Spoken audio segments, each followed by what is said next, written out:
Kopsla kılın kızı. Vay müştak yetişinil bilgen bu tap. Canlı işinde kopket semirip. Kopsla. He apa. Nim bu atıda kasılarını iştişlik oldum ha. Vay cuvay nimek. Kandak ya çoğuğan nime hey sen. Kıynap sılanmaydak duramda. O beşim neydiğen bütün karnım ölese. He meyli apa meyli. Ölsem mi öleme kaysa. Lekin növet şu sıldım başlap gelemi ki. Vay sen bana ölem tilavatapsın. Vay karaptı.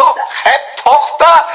Oğlumu bir kileme sen de kilinden acırayıp etmişsem. Tonsa Han diye ismini yüt götemin ha. Kaysa apa. Bu gep jominin kulkımgı yad olap ketdi. Men yasılının bu Obamaga okşaydıgan kar zengi oğallardan ya kutulmadım.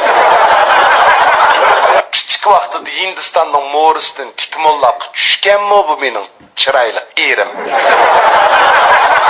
Ya bu muslibi neypun imitmey köme suyunu şallab imitganmi?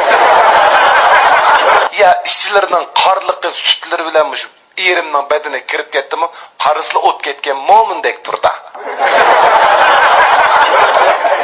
Hey sen benim oğlum hey iki balağının dadısı o bir şey buldu kıysa apa asaslık gep kiline etigendi mu şu işte bok yemesi vakrap geçişlerinin sebebi neyken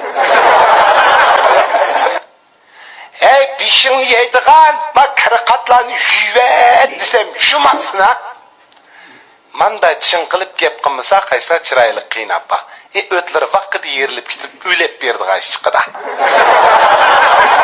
Bizden makfulakның topusunu kakıdığan kısıldek bişem kotun bombusu bulmayda.